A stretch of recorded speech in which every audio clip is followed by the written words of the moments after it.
తాము కనిన కల ఇదే, దాని బాము రాజు సుముఖమున మేము తెలియ చెప్పేదము. హల్లెలూయా, హల్లెలూయా. దేవుని ప్రియబిడ్డలారా, ఈ ఉదయకాల సమయంలో మరొకసారి దానియేలు గ్రంథాన్ని ధ్యానం చేయటానికి దేవుడు మనకెంతగానో కృప చూపించాడు. ప్రియా సోదరి సోదరుడా, ఈ దానియేలు గ్రంథం మనం గమనించినట్లయితే దానియేలు గారి గురించి మనం ధ్యానం చేసేటప్పుడు ప్రతి ఒక్కర మనసులో తలంపు ఏముంటుంది?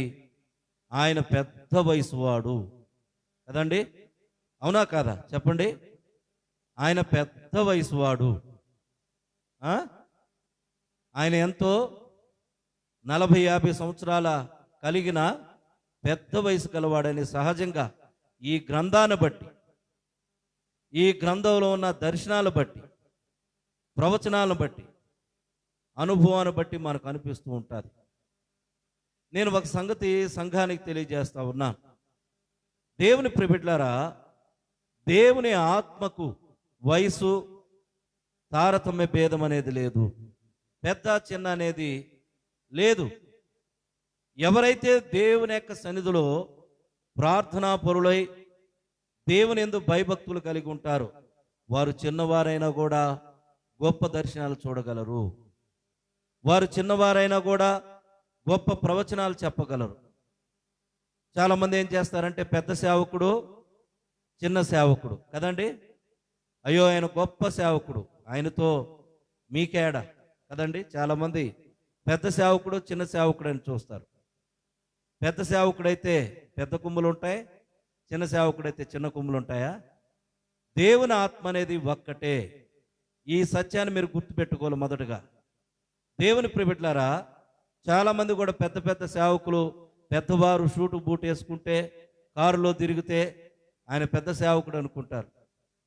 ఏదో సైకిల్ మీద బండి మీద వెళ్తూ ఉంటే వీళ్ళంతా చిన్న సేవకులు అనుకుంటారు కదండి. దేవుని ఆత్మకు పెద్ద చిన్న అనేది లేదు. దేవుని ఆత్మ ఎవరైతే దేవుని యందు భయభక్తులు కలిగి ఉంటారో, ఎవరైతే ప్రార్థనా పరులై ఉంటారో వారికి దేవుడు ఎప్పుడు కూడా గొప్ప గొప్ప దర్శనాలు చూపిస్తాడు, గొప్ప గొప్ప ప్రవచనాలు కూడా చూపిస్తాడు. దానియేలుకి పట్టుమని 20 సంవత్సరాలు కూడా ఉండవండి. గమనించాలి, 20 సంవత్సరాలు కూడా ఉండవు. బాలుడు. ఈ కలభావం వచ్చింది ఆయన చెరసాల్లో. దయచేసి గొడవ చేయొద్దండి, అల్లరి చేయనీయద్దు. చెరసాలలో లేదా బందీగా చెరపట్టబడిన తదుపరి 2 సంవత్సరాలకు ఈ కలభావం వచ్చింది. అప్పటికి దానియేలు బాలుడు అని వ్రాయబడి ఉంది. లేదా వారి స్నేహితులందరూ కలుపుకుంటే బాలురు 16 సంవత్సరాలు. అంటే 2 సంవత్సరాలు కలుపుకుంటే 18 సంవత్సరాలు. అంటే చాలా యవనస్తుడు, యంగ్స్టర్, చిన్న వయసు. ఇంత చిన్న వయసులో ఎంత గొప్ప దర్శన అనుభవం, ఎంత గొప్ప జ్ఞానము ఎక్కడి నుంచి వచ్చిందండి దానియేలుకి? గొప్ప ప్రార్థన పరుడు. యవనస్తులు వినాలి, దానియేలుకి 20 సంవత్సరాలు కూడా లేవు. మీ వయసు వాడే, మీకన్నా చిన్నవాడే చెప్పాలంటే ఇక్కడ కూర్చున్న వారిలో నాకు తెలిసి యవనస్తుల్లో. దేవుని ప్రియబిడ్డలారా, ఆ చిన్న వయసులో దానియేలుకి అంత జ్ఞానము ఎలాగొచ్చిందంటే ప్రార్థన. యవనస్తులు జాగ్రత్తగా వినాలి. ప్రార్థన, దేవుని యందు భయభక్తులు కలిగి ఉండటం. తన జీవితాన్ని ప్రభువుకు సమర్పించుకున్నాడు. ఏ విషయంలో కూడా రాజీ పడలేదు. తిండి విషయంలో రాజీ పడలేదు, పరిశుద్ధతలో రాజీ పడలేదు, తన మాటలో రాజీ పడలేదు, తన నడతలో రాజీ పడలేదు. ఏ విషయంలో కూడా, భక్తి విషయంలో అసలు రాజీ పడలేదు. ముమ్మారు ప్రార్థన చేసుకునేవాడు. కాబట్టి దానియేలు ఈ కలభావం చెప్పే ముందు, ఆ కళ గురించి చెప్పే ముందు ఆ రాజుతో చెప్తున్న మాట, గారడి విద్య కలిగిన వారు, జ్యోతిష్యులు, కల్దీలు ఎవరు కూడా ఈ కళను కానీ దాని భావం కానీ చెప్పలేరు. అయితే అలాగని నాకు విశేష జ్ఞానం ఉందనుకుంటున్నారేమో రాజా, దానిని బట్టి కూడా చెప్పలేదు దేవుడు. కేవలం దేవుడు నీకు దేవుని యొక్క ఔన్నత్యము గురించి తెలియచేయాలనే ప్రభు మాకు చూపించాడు అంతే. మేమేదో గొప్ప జ్ఞానం కలిగిన వారం కాదు. తనను తాను తగ్గించుకుంటూ ఆ భావాన్ని చెప్పటం ప్రారంభించాడు. మనం చూసినట్లయితే ఆ ప్రతిమ ఎలాగుందంట? బ్రహ్మాండమైన ప్రతిమ, భయంకరమైన ప్రతిమ కదండి. అక్కడ రాయబడిన మాట ఏమిటి? బ్రహ్మాండముకు ప్రతిమ, గొప్ప ప్రతిమ, మహాప్రకాశమును భయంకరమైన రూపం కలదై తమరి ఎదుట నిలిచెను చెప్పడం ప్రారంభించాడు. ప్రారంభిస్తున్నప్పుడు ఆ ప్రతిమలో ఉన్న లోహాల గురించి భావం చెప్తున్నప్పుడు నెబుకద్నెజరుకు స్ట్రైక్ అవుతా ఉంది. అవును, నిజమే, ఈ ప్రతిమే కదా. దానియేలు చెప్తున్న ఈ ప్రతిమే కదా. అవును, దానియేలు, ఈ ప్రతిమే నేను చూసింది, దర్శనంలో చూసింది ఈ ప్రతిమే. ఎస్, ప్రారంభించాడు. ఆయన చెప్తున్న మాట ఏమిటంటే, మనం చూసిన 32వ వచనంలో చూసినట్లయితే, ఆ ప్రతిమ యొక్క శిరస్సు మేలిమి బంగారమైనది, దాని రొమ్ము భుజములు వెండివయు, దాని ఉదరమును తొడలను ఇత్తడయు, దాని మోకాలు ఇనుమయు, దాని పాదములలో ఒక భాగం ఇనుపదియు ఒక భాగము మట్టిదయ్యుండెను. ఆ ప్రతిమ యొక్క స్వరూపాన్ని దానియేలు రాజుగారికి చెప్తా ఉన్నాడు. ఏ విధంగా? తల వరకు, ఈ భాగం వరకు కూడా బంగారంతో ఉంది, బంగారమయమై ఉన్నది. తదుపరి ఈ ఛాతీ, ఈ చేతులు కూడా ఛాతిలో భాగమే కదా. ఇవన్నీ ఎలాగున్నాయంట? వెండితో ఉన్నాయి. తదుపరి ఉదరమును తొడల వరకు కూడా ఎలాగుందంట? ఇత్తడితో ఉన్నది. మోకాళ్ళు నుంచి పాదాల వరకు ఎలాగ కనపడుతుందంట? ఇనుముతో కనబడుతుంది. పాదాలు ఉన్నాయి, కింద పాదాలు ఉన్నాయి, 2 పాదాలు ఉన్నాయి కదండి. ఒక పాదమేమో ఇనుపది, మరొక పాదమేమో మట్టిది. దేవుని ప్రియా సోదరి సోదరుడా, ఈ ప్రతిమ గురించి, ఆ లోహాల గురించి చెప్తూ ఉన్నాడు. చెబుతూ ఆ చివరికి వచ్చి 34 వచనంలో, మరియు చేతి సహాయము లేక తీయబడిన ఒక రాయి ఇనుమును మట్టి కలిపిన ఆ ప్రతిమ యొక్క పాదముల మీద పడి దాని పాదములను తుత్తునీయులుగా విరగొట్టి తమకు కనబడెను. చాలా ఆశ్చర్యం వేస్తుందండి. బంగారము, వెండి, ఇత్తడి, ఇనుము, రాయి, ఈ లోహాలన్నిటినీ రాయి చేత పగలగొట్టబడుతుంది. రాయి చేత ఎక్కడైనా పగులుతాయా? సరే, బంగారం పగిలింది అనుకున్నాం, వెండి, ఇత్తడి ఇవన్నీ పగిలినాయి అనుకుందాం. ఇనుము పగిలితే పగలదు కదా. సహజంగా లోహాలు ఏ కూడా రాయి చేత తొందరగా పగలవు, చాలా గట్టిగా ఉంటాయి. ఈ భయంకరమైన ఈ ప్రతిమ చేతి సహాయం లేకుండా వచ్చిన రాయి చేత ఈ లోహాలన్నీ ఎలా చేయబడినాయి అంటే తుత్తునీలుగా చేయబడిని, అవి పొడిగా చేయబడినట్లు చూస్తూ ఉన్నాం. ప్రియా సోదరి సోదరుడా, ఈ ప్రతిమ చెప్తా ఉంటే నెబుకద్నెజరు ఆలోచనలో పడ్డాడు. వాస్తవమే, ఈ కళ నాకు వచ్చిందే చెప్తూ ఉన్నాడు. దేవుని ప్రియులారా, ఎంత గొప్ప అనుభవం దానియేలుకి. ఈ మర్మాన్ని బయలుపరుచుతున్నప్పుడు దేవుడు ఎంతగా తనకి కాపుదల ఉంచాడు, ఎంతగా పరిశుద్ధాత్మ శక్తి చేత నింపి ఉంటాడో మనం ఒక్కసారి ఆలోచించాలి.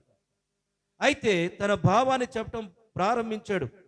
37వ వచనం నుంచి ఆయన ప్రారంభిస్తున్నాడు. రాజా, పరలోకమందున్న దేవుని రాజ్యమును, అధికారమును, బలమును, ఘనతయు తమరికి అనుగ్రహించి ఉన్నాడు. తమరు రాజులకు రాజై ఉన్నారు. ఆయన మనుషులు నివసించు ప్రతి స్థలమందును మనుషులనేమి, భూజంతులనేమి, ఆకాశ పక్షులనేమి అన్నిటినీ ఆయన తమరి చేతికి అప్పగించి ఉన్నాడు. వారందరి మీద తమ ప్రభుత్వం అనుగ్రహించి ఉన్నాడు. తామే ఆ బంగారపు శిరస్సు. నెబుకద్నెజరు యొక్క ఆ రాజ్యం గురించి దేవుడు చూపించాడు. బంగారు శిరస్సుతో ఉన్న ఆ రాజ్యం తమరదే, తమరి యొక్క అనుభవే. తమరు పరిపాలిస్తున్న ఈ ప్రపంచ రాజ్యాలన్నీ నీవున్న సమయంలో బంగారంగా ఉంది, తమరదే ఈ రాజ్యం అని చెప్తా ఉన్నాడు. తదుపరి ఆయన మరొక భావాన్ని కూడా చెప్తూ వస్తున్నాడు.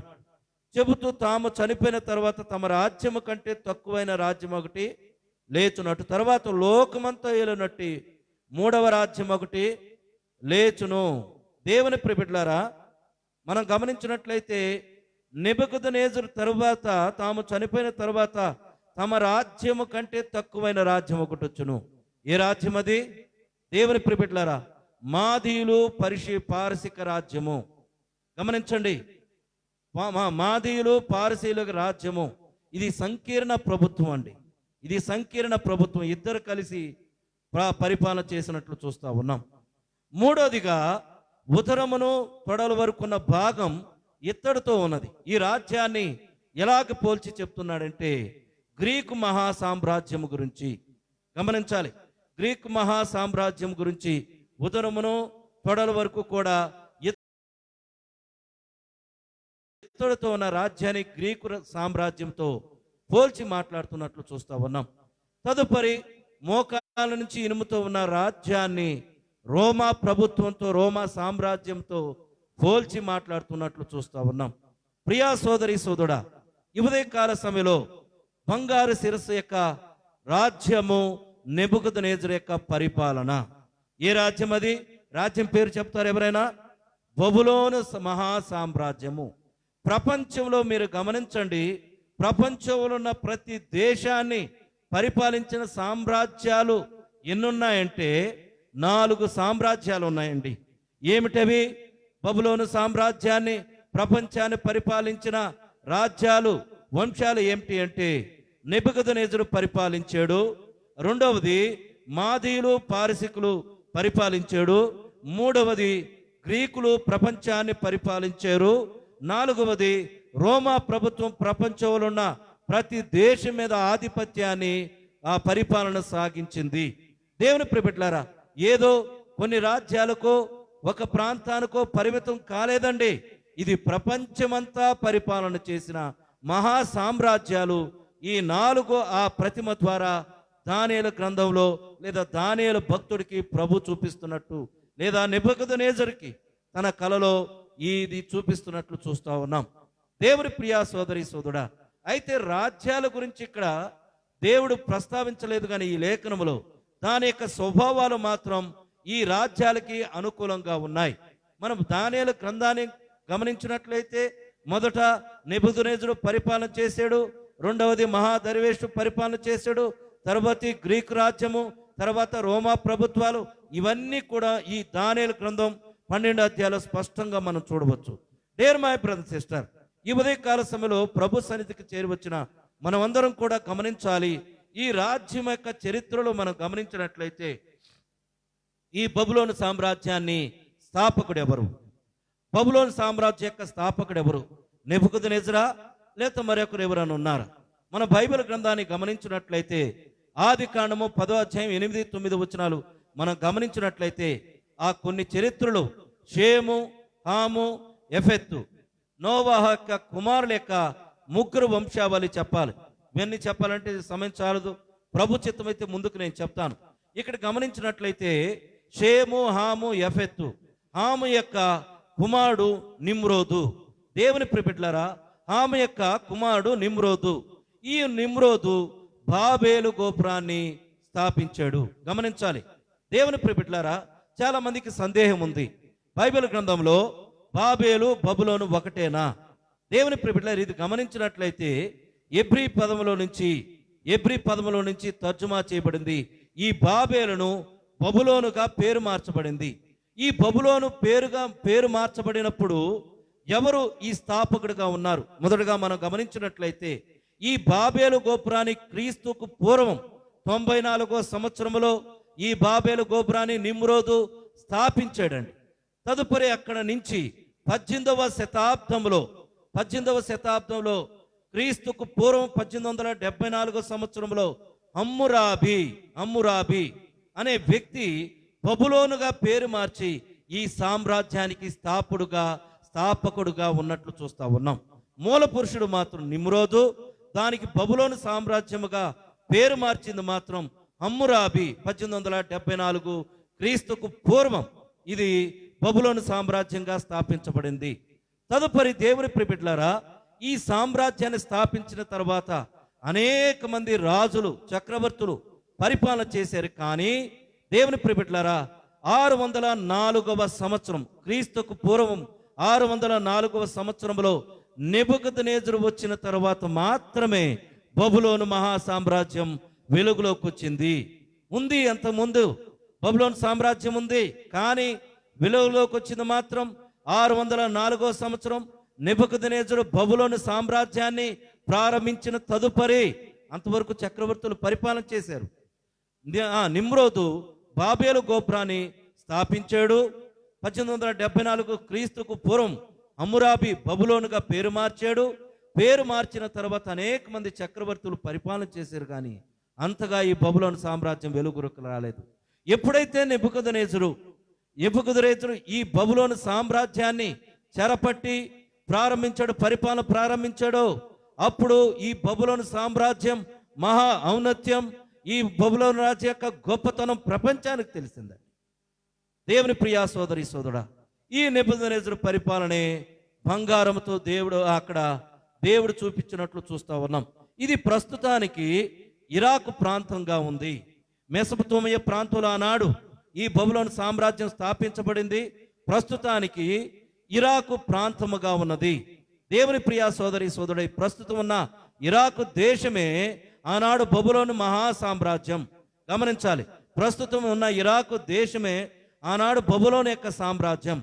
దేవుని ప్రియబిడ్డలారా, ఈ విషయాలను కూడా మనం గమనించినట్లయితే బైబిల్ గ్రంథంలో అనేక చోట్ల మనం గమనించలేకపోవచ్చు, కానీ ఇరాక్ దేశమని చరిత్రలో మనకు తెలియజేస్తూ ఉన్నాయి. Dare my brother and sister, ఈ ఉదయకాల సమయంలో ఈ నెబుకద్నెజరు యొక్క రాజ్యాన్ని దేవుడు బంగారముగా ఆ కలలో దానియేలుకు చూపించినట్లు చూస్తూ ఉన్నాం.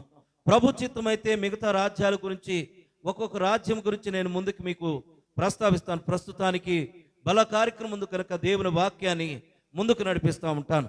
తదుపరి మనం గమనించినట్లయితే వారు చూస్తున్న దర్శనం, ఛాతి, చేతులు ఇవన్నీ ఎలాగ కనపడతా ఉన్నాయి? దేవుని ప్రియా సోదరి సోదరుడా, ఇవి వెండిమయంగా కనబడతా ఉంది. ఇది మాదీయులు, పర్షియులు ప్రారంభించిన రాజ్య మహా సామ్రాజ్యంగా ఉన్నట్లు చూస్తా ఉన్నాం. డేర్ మై బ్రదర్ సిస్టర్, ఇది సంకీర్ణ ప్రభుత్వం. వీరు మాదీయులు, పర్షియులు కలిసి, పారసీకులు కలిసి వీరందరూ కూడా ఈ రాజ్యాన్ని మహా సామ్రాజ్యాన్ని పరిపాలించినట్లు చూస్తా ఉన్నాం. రెండవది ఈ రాజ్యం ఎప్పటి నుంచి ఎప్పటి వరకు పరిపాలన చేయబడిందంటే 539వ సంవత్సరం నుంచి క్రీస్తు పూర్వం 539వ సంవత్సరం నుంచి 331 సంవత్సరం వరకు క్రీస్తు పూర్వం వరకు కూడా ఈ రాజ్యం పరిపాలన జరిగింది. మాదీయులు, పర్షియులు క్రీస్తుకు పూర్వం 539 టు క్రీస్తుకు పూర్వం 331 వరకు కూడా మాదీయులు పరిపాలన చేసినట్లు చూస్తా ఉన్నాం. తదుపరి గ్రీకుల పరిపాలన క్రీస్తు పూర్వం 331 సంవత్సరం నుంచి క్రీస్తు పూర్వం 168వ సంవత్సరం వరకు గ్రీకు మహా సామ్రాజ్యం పరిపాలన చేసింది. దేవుని ప్రియబిడ్డలారా, ఈ గ్రీకు మహా సామ్రాజ్యాన్ని అలెగ్జాండరు ప్రారంభించాడండి. అలెగ్జాండరు మన భారతదేశాన్ని కూడా జయించాడు, ప్రపంచాన్ని జయించాడు, ప్రపంచాన్ని పరిపాలన చేశాడు. ఈ గ్రీకు మహా సామ్రాజ్యం స్థాపనకు దేవుని యొక్క ప్రణాళిక ఉన్నది. దేవుని ప్రియా సోదరి సోదరుడా, ప్రభు చిత్తమైతే ఈ విషయాలు నేను ముందుకు చెప్తాను. గ్రీక్ మహా సామ్రాజ్యాన్ని దేవుని యొక్క ఒక ప్రణాళికతోనే, ఒక ఉద్దేశంతోనే అలెగ్జాండర్కి దేవుడు అప్పచెప్పాడండి. నాలుగవదిగా మనం గమనించినట్లయితే క్రీస్తుకు పూర్వం 168వ సంవత్సరం నుంచి రోమా మహా సామ్రాజ్యం ప్రారంభమైనది. దేవుని ప్రియబిడ్డలారా, 444 క్రీస్తు శకం, క్రీస్తు పూర్వం 168వ సంవత్సరం నుంచి క్రీస్తు శకం 444వ సంవత్సరం వరకు కూడా రోమా ప్రభుత్వం పరిపాలన సాగింది. భయంకరమైన ప్రభుత్వం అండి ఇది. అనేక మందిని ఇనుమువలే పరిపాలన చేసింది. దేవుని ప్రియబిడ్డలారా, తదుపరి పాదాలు కనపడతా ఉన్నాయి. పాదాలు ఒక పాదము మట్టితో ఉన్నది, ఒక పాదము ఇనుముతో ఉన్నది. ఒక పాదానికి ఎన్ని వేళ్ళు అండి చెప్పాలి? ఎన్ని వేళ్ళు? 5 వేళ్ళు. మరొక పాదానికి 5 వేళ్ళు, మొత్తం 10 వేళ్ళు కనపడతా ఉన్నాయి. దేవుని ప్రియా సోదరి సోదరుడా, ఒక పాదానికి కనపడుతున్న 5 వేళ్ళు మట్టిగా ఉన్నాయి, మరొక పాదానికి కనపడుతున్న 5 వేళ్ళు ఇనుముతో ఉన్నాయి. ఈ రెండు ఎక్కడన్నా అతుక్కుంటాయండి? మట్టిని ఇనుముని వేసేమనుకోండి, అతుక్కుంటాయా? అతుక్కోవు. అలాగే ఒకదానికి ఒకటి పొసకగా ఉన్నాయి. ఆ వేళ్ళు ఎలా కనపడుతున్నాయంట? 5 వేళ్ళు ఏమో మట్టిగా ఉన్నాయి, 5 వేళ్ళు ఏమో ఇనుముగా ఉన్నాయి. ఈ 10 వేళ్ళు కూడా పొసకగా అక్కడ కనపడుతున్నట్లు చూస్తూ ఉన్నాం. దేర్ మై బ్రదర్ సిస్టర్, రోమా ప్రభుత్వం అంతమైన తర్వాత క్రీస్తు శకము 444వ సంవత్సరంలో 5వ శతాబ్దంలో ఈ రోమా ప్రభుత్వం 10 రాజ్యాలుగా ముక్కచెక్కలైపోయింది. 10 రాజ్యాలుగా పరిపాలన కొనసాగిస్తూ ఉంది. దేవుని ప్రియబిడ్డలారా, ఇప్పుడు మనం చూస్తున్న వెస్టర్న్ రాజ్యాలే యూరోప్ కంట్రీచే 10 రాజ్యాలుగా విడగొట్టబడ్డాయి. తదుపరి అనేక మంది ప్రయత్నం చేశారు, మరలా ప్రపంచాన్ని ఏలుబడి చేయాలి, ప్రపంచాన్ని పరిపాలన చేయాలని ప్రారంభించారు. ఆనాడు నెపోలియన్ ప్రారంభించాడు, ప్రయత్నం చేశాడు. రెండవది హిట్లర్ ప్రయత్నం చేశాడు. ఎంతమంది ప్రయత్నం చేసినా కూడా ఆ 10 రాజ్యాలు లేదా ఒక దేశానికి ఒక దేశం పొసకకు ఉన్నాయి, కదలట్లేదు. అక్కడ కనపడుతున్న దర్శనం మనం చూస్తూ ఉన్నాం. 10 రాజ్యాలకు సాదృశ్యంగా ఉన్నాయి, బలమైన రాజ్యాలు. ఈనాడు శాశ్వత సభ్యత్వం అని ఐక్యరాజ్య రాజ్యంలో అనేక దేశాలు ఉన్నాయి. అన్ని దేశాలు కలిసికట్టుగానే కనపడుతూ ఉన్నాయి.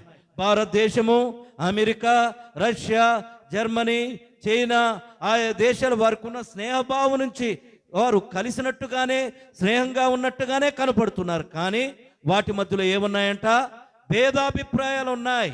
ఎప్పటికీ ఆ రాజ్యాలు కలవవు. దేవుని ప్రియబిడ్డలారా, అక్కడ చూపించింది, దర్శనంలో చూపించింది స్పష్టంగా రాపోయింది. డేర్ మై బ్రదర్ సిస్టర్, సోదరి సోదరా, ఒకదానికి ఒకటి పొసకగా ఉన్నాయి. రాజ్యాల మధ్య సరైన అవగాహన లేదు, మంచి సంబంధాలు లేవు. వరకు పైకి చెప్పుకుంటా ఉంటాం అంతే. మాతో జర్మనీ స్నేహంగా ఉందని, మాతో అమెరికా స్నేహంగా ఉందని చెప్పుకుంటాం. కానీ ఎక్కడ కూడా వాటికి పొసకకు ఏదో ఒక విషయంలో గొడవలు జరుగుతూనే ఉన్నాయి. డేర్ మై బ్రదర్ సిస్టర్, ఈనాడు ప్రపంచం కూడా అలాగే ఉంది. ప్రపంచమంతా కూడా బలమైన దేశాలుగా ఎదుగుతా ఉన్నాయి. భారతదేశం బలమైన దేశంగా ఎదుగుతా ఉంది. అమెరికా బలమైన దేశం, జర్మనీ, జపాన్లు బలమైన దేశాలు, చైనా బలమైన దేశాలు అన్నీ కూడా ఎదుగుతున్నప్పటికీ వాటి మధ్యలో సరైన స్నేహభావం లేదు. వాటి మధ్యలో ఎప్పటికప్పుడు పోటీతత్వం ఉంటుంది, పొసకగా ఉంటున్నాయి. డియర్ మై బ్రదర్ సిస్టర్, ఈనాడు కూడా అనేక మంది జాతుల మధ్య కూడా పొసకగా ఉంటున్నాయి. మనుషుల మధ్య పొసకగా ఉంటుంది. పైకి బాగా కనపడతాం, పైకి మంచిగా పలకరిస్తాం. సోదరి సోదరుడా, హృదయంలో కపటం, హృదయంలో అసూయ, హృదయంలో ద్వేషాలు పొసకగా ఉన్నాయి. ఏదైనా ఒక మంచి పని చేయండి, ఎంతమంది కలిసి వస్తారు? అదే చెడ్డ పని చేయండి, ఎంతమంది కలిసి వస్తారు? దేవుని ప్రియా సోదరి సోదరుడా, డేర్ మై బ్రదర్ సిస్టర్, ఈ ఉదయకాల సమయంలో దానియేలు గారు దర్శనం చూస్తూ ఉన్నారు. ఆ చేతి సహాయం లేకుండా ఒక రాయి వచ్చి ఏం చేసిందంటే ఆ పాదాల మీద పడినప్పుడు అదంతా తుత్తునీలుగా చేయబడింది. తుత్తునీలుగా చేయబడింది, పొట్టు వలె చేయబడింది. మహా గాలి వచ్చింది, వీచబడింది, వెళ్ళిపోయింది. దేవుని ప్రియబిడ్డలారా, ఏమిటా బండ? దేవుని ప్రియా సోదరి సోదరుడా, 1 కొరింథీయులకు రాసిన పత్రిక 10:4 ప్రకారం ఆ బండ క్రీస్తు నుంచే నీళ్లు వచ్చినాయండి. ఆ బండలో నుంచి నీళ్లు వచ్చినాయి. ప్రతి ఒక్కరూ దాహం తీర్చుకున్నారు. ఆ బండ క్రీస్తే.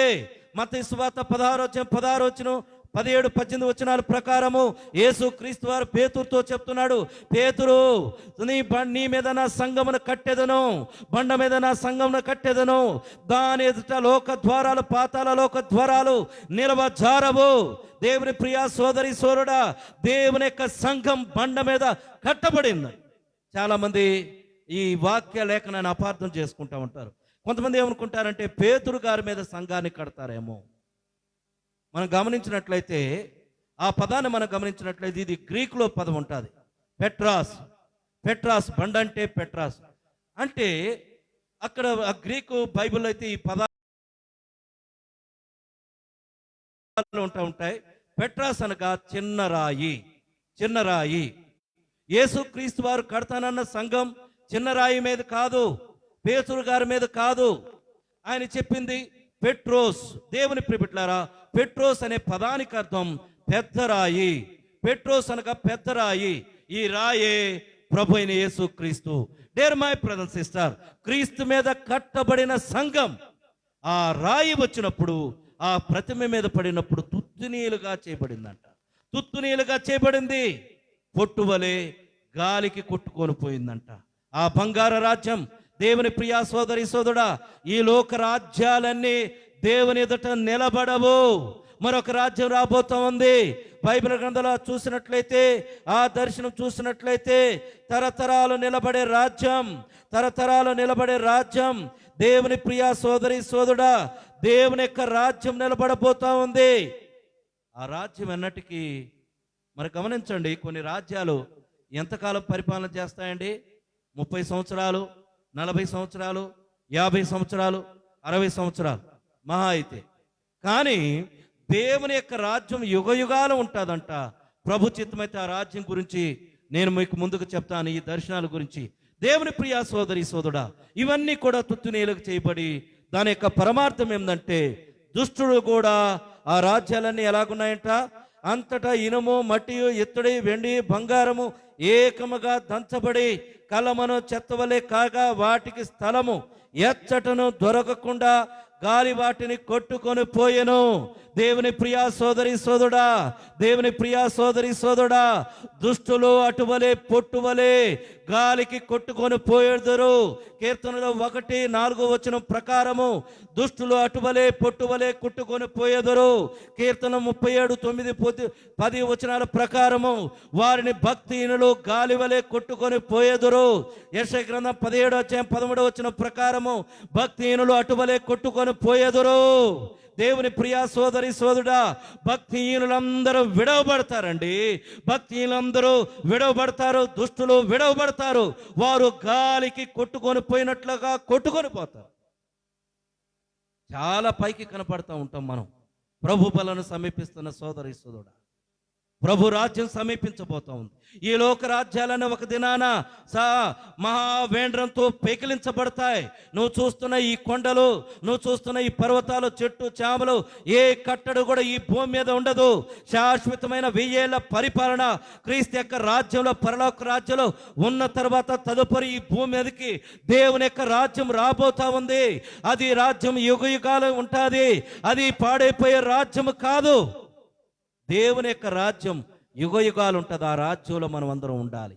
దుష్టులైతే ఆ రాజ్యంలో ప్రవేశం లేదు, ఆ రాజ్యానికి ప్రవేశం లేదు. ప్రియా సోదరి సోదరుడా, గమనించినట్లయితే దేవుని యొక్క సన్నిధిలో దుష్టులు ఎలాగుంటారంట, వారు ఉదయాన్నే పచ్చని గడ్డి వలె ఉంటారు. భక్తిహీనులు ఎలాగుంటారు, వారు భక్తిహీనులు ఉదయాన్నే పచ్చ గడ్డిగా ఎలాగుంటుందో అలా చక్కగా కనపడతారంట. రాను రాను వారు ఏమైపోతారు, ఎండ ఎక్కేకుంది వాడిపోతారు, రాలిపోతారు. దేవుని ప్రియా సోదరి సోదరుడా, అరణ్య యాత్రలో ఇజ్రాయెల్ ప్రజలు వెళ్తా ఉన్నారు. అనేక మంది దేవునికి తిరుగుబాటు చేస్తున్నారు. కానాను దేశ ప్రవేశానికి దేవుడు నడిపిస్తున్న మార్గంలో దేవునికి తిరుగుబాటు చేసిన ప్రతి ఒక్కరు కూడా దేవుని చేత పిలువబడిన వారు, ఏర్పాటు చేయబడిన వారు కాదు.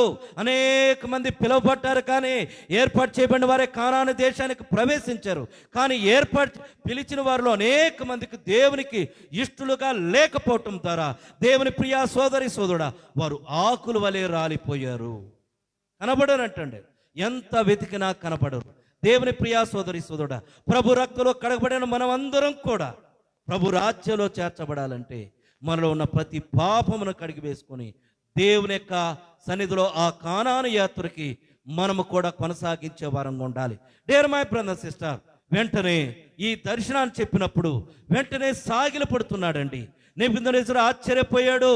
ఆయన ఎంతో ఆశ్చర్యపోయి సాగిలపడి నమస్కారం చేస్తున్నాడు. దానియేలు, ఎస్, నువ్వు సమర్థుడివే, నువ్వు సమర్థుడివే.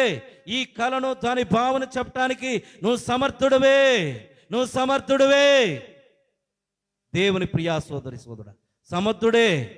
దానియేలు సమర్థుడే చెప్తా ఉన్నాడండి, సమర్థుడివే. సాగిలు పడతా ఉన్నాడు. వెంటనే మరొక మాట అంటున్నాడు చూడండి, 47వ చూసినట్లయితే, మరియు రాజు ఈ మర్మమును బయలుపరచుటకు నువ్వు సమర్థుడివే. నీ దేవుడు దేవతలకు దేవుడును రాజులకు ప్రభువును మర్మమును బయలుపరచువాడై ఉన్నాడని దానియేలుకు ప్రత్యుత్తరం ఇచ్చెను. ఎవరికి చెబుతున్నాడండి? దానియేలు ఎవరికి చెబుతున్నాడు? గమనించాలి. దేవుని ప్రియా సోదరి సోదరుడా, ప్రభు బలలో చేయబోతున్న సోదరి సోదరుడా, దానియేలు యొక్క అనుభవాన్ని మనం ధ్యానం చేసినట్లయితే మన ఆధ్యాత్మిక జీవితంలో ఎంతగానో ఎన్నో విషయాలు నేర్చుకోవచ్చు. దానియేలు తనను తాను తగ్గించుకుంటున్నాడు. ఈ మర్మాలు బయలుపరచుటకు నాకు చేత కాదు, నేను సమర్థుడు కాదు, దేవుడే మర్మాలు బయలుపరచువాడు, పరలోకమందు ఉన్నవాడే బయలుపరచువాడు. అందుకే నెబుకద్నెజరు చేస్తున్న పని ఏమిటి? నువ్వు సమర్థుడివే, కానీ నీ దేవుడు దేవతలకు దేవుడును రాజులకు రాజును. ఎంతగా దేవుని కనపరుస్తున్నాడంటే దానియేలు క్రీస్తును చూస్తున్నాడు. దానియేలు ద్వారా క్రీస్తు మహిమపరచబడతా ఉన్నాడు. ఈనాడు చాలా మంది క్రైస్తవులు అనబడిన వారు వారికి ఉన్న క్వాలిటీస్ని బట్టి దేవుని ఘనపరచకుండా, వారికి ఉన్న గొప్పతనాన్ని బట్టి దేవుని ఘనపరచకుండా, వారికి ఉన్న పరిస్థితులను బట్టి దేవునిని ఘనపరచకుండా తమను తామే ఘనపరచుకుంటారు. మేము అని చెప్పుకుంటా ఉంటారు. నా అంతటి వాడు లేడు, నా అంతటి గొప్పవాడు లేడు, నా అంతటి జ్ఞాని లేడు, నా అంతటి చదవరు లేడు, నా అంత ఉద్యోగస్తుడు లేడు, నా అంత ధనవంతుడు లేడు చెప్పుకుంటున్నారా? దానియేలు ఎదుట రాజులకు రాజు, ప్రభువులకు ప్రభు. దేవుని ప్రియబిడ్డలారా, క్రైస్తవుల యొక్క దేవుని యొక్క ప్రేమ, వారి మాటలు దేవుని కనపరిచేవారుగా ఉండాలి. మన యొక్క నడత, మన యొక్క మాటలు దేవుని కనపరచాలి, దేవుని కనపరచాలి. నెబుకద్నెజరు దానియేలుని నువ్వు సమర్థుడివైన చెబుతూ దేవుని కనపరుస్తా ఉన్నాడు. క్రైస్తవ లోకమా, దేవుని ప్రియ సోదరి సోదరుడా, ప్రభు బలను సమీపిస్తున్న సోదరి సోదరుడా, నీ ద్వారా ఎవరు కనపరచబడుతున్నారు? దేవుడు కనపరచాలండి. తమను తాను తగ్గించుకున్నవాడు. యవన బిడ్డలారా, ఎంత వయసు? దానియేలు ఎంత వయసు అని చెప్పాను? 18 సంవత్సరాలు. ప్రార్థనాపరుడు ఎంత గొప్పగా హెచ్చిస్తున్నాడో చూడండి. అప్పుడు రాజు దానియేలును బహుగా హెచ్చించి అనేక గొప్ప దానములు ఇచ్చి అతను బబులోను సమస్తం అంతటి మీద అధిపతిగాను, బబులోను జ్ఞానులందరూ ప్రధానిగాను నియమించను. దేవుని ప్రియా సోదరి సోదరుడా, ఒక గొప్ప ఉన్నతమైన స్థితి దానియేలుకు వచ్చింది. ఎవరైతే, ఏ యవనస్తుడైతే, యవనస్తులారా మీరు ప్రార్థనా పరులయ్యండి. నీ జీవితంలో యవన బిడ్డలారా, మీ నడత ద్వారా, మీ మాట ద్వారా, మీ క్రియల ద్వారా దేవుని కనపరిచినట్లయితే, నీ జీవితం ద్వారా దేవుని హెచ్చించినట్లయితే, దేశం యొక్క ఉన్నతమైన స్థలాల్లో దేవుడి నిన్ను ఆశీర్వదిస్తాడండి. నువ్వు హెచ్చించబడాలనుకుంటున్నావా? నీ గొప్ప గొప్ప ఉన్నతమైన స్థానాలు కోరుకుంటున్నావా? అయితే దేవుణ్ణి నువ్వు గణపరిచే వాడువగా ఉండాలి.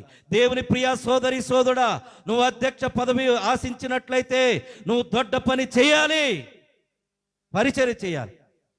అదే యవనస్తులకు చెప్తా ఉంటాను, పరిచర్య చేయండి, కుర్చీలు వేయండి. తనను తాను దానియేలు దేవుని ఘనపరచడం ద్వారా ఎంతగా హెచ్చించబడ్డాడండి. దేవుని ఘనపరచ ఈనాడు తనను ఘనపరుచుకునేవారు ఎప్పటికి కూడా తగ్గించబడతారు. Dear my brothers and sisters, సోదరి సోదరా, ఒక ఉన్నతమైన స్థితి దానియేలుకు వచ్చిందండి. చిన్న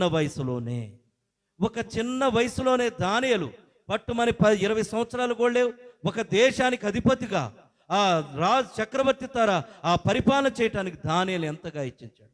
యవన బిడ్డలారా, మీ జీవితాలు ఆశీర్వాదకరంగా ఉండాలంటే దేవునికి మహిమకరంగా మీ జీవితాలు అర్పించుకోండి. మీ జీవితాలను ప్రభు కొరకు సమర్పించుకోండి. ప్రార్థనా యోధులుగా ఎదగండి.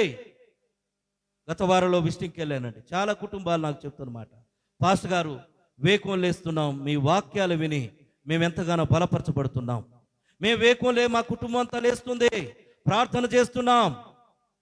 దేవుని ప్రియా సోదరి సోదరుడా, దానియేలు వంటి ప్రార్థనా పరులు సంఘంలో యవన బిడ్డలు ఉండాలి. దానియేలు వంటి తగ్గింపు కలిగిన వారు దేవుని యొక్క సంఘంలో ఉండాలి.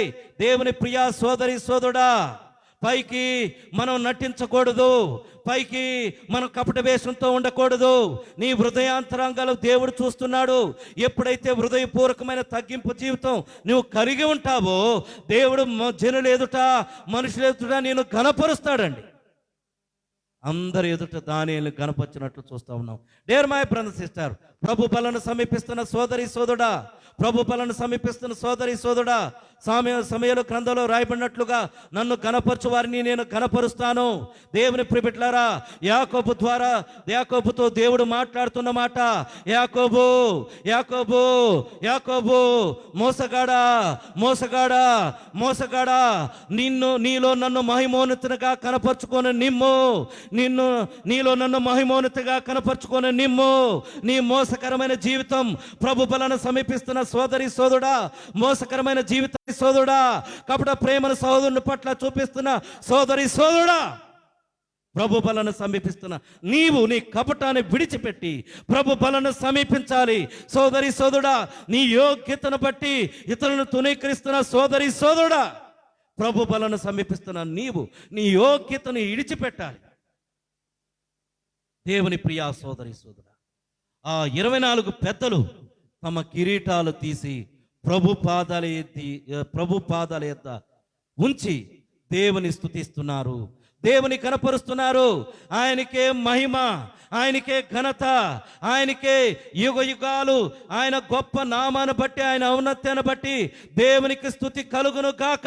ప్రభు బలను సమీపిస్తున్న సోదరి సోదరుడా, మన ఆధ్యాత్మిక జీవితంలో మనకున్న వాటిని విడిచిపెట్టి మనలో ఉన్న ప్రతి పాపమును క్రీస్తు యొక్క రక్తం ద్వారా కడిగి వేసుకొని ప్రభు బలను సమీపిద్దాం. సోదరి సోదరుడు, ఇక్కడైనా నీ బ్రతుకును మార్చుకో. ఓ దేవుని ప్రియబిడ్డలారా, నేనే గొప్ప, నేనే తిప్ప అనుకుంటూ దేవుని ప్రియబిడ్డలారా కాలాన్ని వెళ్ళబూస్తూ దేవుని యొక్క రాజ్యానికి, దేవుని యొక్క ప్రభు పనిలో పరిచర్యకు దూరంగా ఉంటున్న సోదరి సోదరుడా, నిన్ను నీవు తగ్గించుకున్నట్లయితే ప్రభు నిన్ను హెచ్చిస్తాడు. ఆయన కబంధాస్తముల కింద అణిగిమని ఉన్నట్లయితే తగిన కాలంలో నిన్ను గొప్ప చేస్తాడు. దానియేలుకు గొప్ప దానములు ఇచ్చెను, గొప్ప బహుమానములు ఇచ్చెను, రాజ్యములో గొప్ప అధిపతిగా నియమించెను. దేవునికి మహిమ ఘనత కలుగును గాక.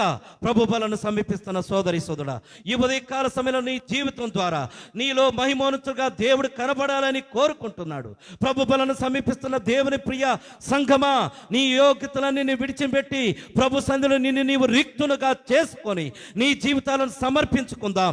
దేవుని యవన బిడ్డలారా, సోదరి సోదరుడా, మీ యవన పాపములను ఒప్పుకొని దేవుని యొక్క సన్నిధిలో ప్రార్థనా యోధులుగా, కుటుంబాలుగా ప్రార్థనా ధ్వనులు పరలోక రాజ్యంలో ఓ దేవుని యొక్క సంఘమంతా చేస్తున్న ప్రార్థనల ద్వారా ప్రభు పీఠము కదిలించబడును గాక. దేవుని ప్రియబిడ్డలారా, ప్రార్థన యోధులుగా ఎదగాలి యవనస్తులు, ప్రార్థనా పరులుగా ఉండాలి యవనస్తులు, వేకువలు లేసి ప్రార్థించేవారుగా ఉండాలి యవనస్తులు. ప్రార్థన చేసుకుందాం. దానియేలు తనను తాను తగ్గించుకున్నాడు, గొప్ప ఉన్నతమైన స్థితిని పొందుకున్నాడండి. ఎవరు బిడ్డలారా, సోదరి సోదరుడా, ప్రభు బలను సమీపిస్తున్న సోదరి సోదరుడా,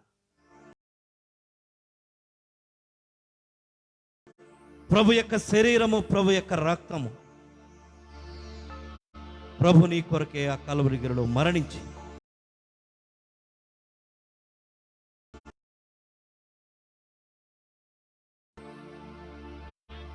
ప్రభు బలను సమీపిస్తున్న నీ హృదయాన్ని పరిశీలన చేసుకో, మిమ్మల్ని పరీక్షించుకోండి. నీలో దేవుడు మహిమోన్నతుడుగా కనపడాలి. దానియేలులో దేవుడు మహిమోన్నతుడుగా కనపడుతున్నాడు. కాబట్టి నెబుకద్నెజరు క్రీస్తును మహింపరచగలిగాడు. ఈనాడు యేసు క్రీస్తు నీ ద్వారా మహింపరచబడాలని కోరుకుంటున్నాడు. నీ మాటలు, నీ తలంపులు ఏదో మందిరానికి వచ్చినప్పుడు భక్తిగా మనుషులు కనబడటం కాదు. నువ్వు ఉంటున్న స్థలములో, ఎక్కడ ఉన్నా, ఉద్యోగంలో, వ్యాపారంలో, పనిపాట్లలో, గృహాల్లో ఎలాగున్నాయి నీ తలంపులు, నీ మాటలు ఎలాగున్నాయి? ప్రభు పాలన సమీపిస్తున్నాం. ఏదో రొట్టె, ఏదో రసం అనుకోవద్దు. క్రీస్తు రక్తం నీ కొరకే కార్చబడింది సోదరి. క్రీస్తు యొక్క శరీరం నీ కొరకే. ఎంతకాలం దేవుని యొక్క మహిమను నీవు కోరుకుంటూ, నిన్ను నీవు కనపరుచుకుంటూ, ఇతరులకి క్రీస్తు కనపడకుండా క్రీస్తును నీలో మరుగు చేస్తున్నావు. ఇకనైనా నీ జీవితం ద్వారా క్రీస్తు, యవన బిడ్డలారా, యవన సోదరి సోదరుడా, దానియేలు వలె నువ్వు హెచ్చించబడాలంటే, ఘనపరచబడాలంటే ఉదయకాల సమయంలో నీ హృదయాన్ని ప్రభుకు సమర్పించుకోండి. మిమ్మల్ని మీరు తగ్గించుకోండి. దేవుని యొక్క సందులో ప్రార్థన యోధులుగా ఎదగండి. ప్రార్థన చేసుకుందాం. ప్రతి ఒక్కరూ తీర్మానం చేసుకుందాం. నా మోసకరమైన జీవితాన్ని నీ రక్తం ద్వారా కడిగివేయండి ప్రభువా. నా కపటంతో ఉన్న జీవితాన్ని నీ రక్తం ద్వారా కడిగివేయండి ప్రభువా. దేవుని యొక్క సందులో ప్రార్థన చేద్దాం. తీర్మానం చేసుకుందాం. ప్రార్థన చేసుకుందాం. మహోన్నతుడైన మా దేవా, పరిశుద్ధుడైన మా ప్రభువా, నీకు వందనాలు, స్తోత్రాలు చెల్లిస్తున్నాను. ఆ గొప్ప ప్రతిమ, ఆ గొప్ప కళ, దాని భావం చెప్పుటకు దానియేలు సమర్థుడే ప్రభువా. ఎవరైతే నీ సన్నిధిలో తగ్గించుకుంటారో దానియేలు వలె అంతగా హెచ్చించే దేవుడు ప్రభువా. మా సంఘంలో ఉన్న బిడ్డలు, యవనస్తులు దానియేలు వలె ప్రార్థనా యోధులుగా ఎదుగును గాక నాయన తండ్రి. మా సంఘంలో ఉన్న కుటుంబాలు ప్రార్థనా యోధులుగా, ప్రార్థనా కుటుంబాలుగా ఆవిర్భించును గాక. ఇంకా ఎవరైతే ప్రార్థనలో బలహీనులుగా ఉన్నారో ప్రతి ఒక్కరూ దానియేలు వలె ప్రార్థనా జీవితం కలిగి ఉంటుటకు కృప దయచేయి. మా సంఘంలో ఉన్న ప్రతి యవ్వనస్తుడు గొప్ప ఉన్నతమైన స్థితిలో ఉండును గాక నాయన తండ్రి. వారి జీవితాలు దీవెనకరంగా మార్చబడును గాక. మా సంఘంలో ఉన్న యవనస్తులు వర్ధిల్లును గాక. మా సంఘంలో ఉన్న యవనస్తులు విస్తరించబడును గాక. మా సంఘంలో ఉన్న యవనస్తులు ప్రకాశమానమైన మీ వెలుగులో వారి జీవితాలు కడగబడును గాక. విత్తబడిన వాక్యాన్ని ప్రతి ఒక్కరి హృదయంలో నాటబడి ఫలించి అనేక మందికి దీవెనకరంగా ఉండును గాక. మీరే తోడైండి, నడిపించి సహాయం చేయండి. వందనాలు, స్తోత్రాలు చెల్లిస్తూ యేసు క్రీస్తు నామములో అడిగి వేడుకుంటున్నాము తండ్రి. ఆమేన్.